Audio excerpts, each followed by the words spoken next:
আসসালামু আলাইকুম। বিসমিল্লাহির রহমানির রহিম। শ্রম আইন নিয়ে আলোচনা করার জন্য আরো একটি পর্ব নিয়ে আপনাদের মাঝে উপস্থিত হলাম। আমি হোসাইন আহমেদ আকাশ, সাধারণ সম্পাদক, বাংলাদেশ প্রগতিশীল নির্মাণ শ্রমিক ফেডারেশন। আশা করি সকলে ভালো আছেন। দেশ ও প্রবাসে সকল সেক্টরে সকল শ্রমিকদেরকে জানাই সংগ্রামী শুভেচ্ছা ও আন্তরিক অভিনন্দন। সংগ্রামী সাথী ও বন্ধুগণ, আজ আমরা আলোচনা করব শ্রম আইনের ধারা ৩০২ ও ৩০৩ নিয়ে। ধারা ৩০২, মিথ্যা সক্ষমতা প্রত্যয়ন পত্র ব্যবহারের দণ্ড। কোনো ব্যক্তি এই আইনের বিধানের অধীনে অন্য কোনো ব্যক্তিকে প্রদত্ত কোনো সক্ষমতা পত্র নিজের বরাবরে প্রদত্ত ব্যক্তিকে সজ্ঞানে ব্যবহার করিলে বা ব্যবহারের চেষ্টা করিলে অথবা অন্য কোনো ব্যক্তিকে সজ্ঞানে উহা ব্যবহার করিতে অথবা ব্যবহারের চেষ্টা করিতে অনুমতি দিলে তিনি ৩ মাস পর্যন্ত কারাদণ্ডে অথবা ১,০০০ টাকা পর্যন্ত অর্থদণ্ডে অথবা উভয় দণ্ডে দণ্ডনীয় হইবেন। ধারা ৩০৩, মিথ্যা বিবরণ ইত্যাদির দণ্ড।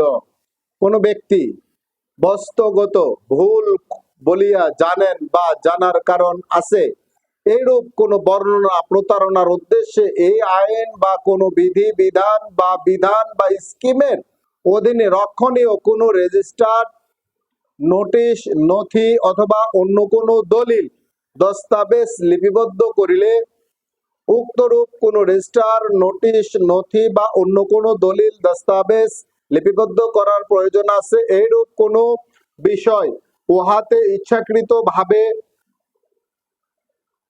লিপিবদ্ধ করা হইতে বাদ রাখিলে অথবা বাদ রাখার অনুমতি দিলে উক্তরূপ কোনো রেজিস্টার, নোটিশ, নথি অথবা অন্য কোনো দলিল দস্তাবেজ অফিস কপি ব্যতীত একাধিক কপি রক্ষণ করিলে বস্তুগত ভুল বলিয়া জানেন বা জানার কারণ আছে, এইরূপ কোনো দরখাস্ত, নকশা, নথি, বিবরণ, তথ্য, রিপোর্ট, নোটিশ অথবা অন্য কোনো দলিল দস্তাবেজ এই আইন অথবা কোনো বিধিবিধান, প্রবিধান বা কোনো স্কিমের অধীনে কোনো কর্মকর্তা বা কর্তৃপক্ষের নিকট ইচ্ছাকৃতভাবে পাঠাইলে বা পাঠাইবার অনুমতি দিলে অথবা এই আইন অথবা কোনো বিধি বিধান, প্রবিধান বা স্কিমের অধীন রক্ষণীয় বা প্রেরিতব্য কোনো নকশা, তালিকা, নথি, রেজিস্টার তথ্য, রিপোর্ট অথবা অন্য কোনো দলিল দস্তাবেজ ইচ্ছাকৃতভাবে রক্ষণ করিতে অথবা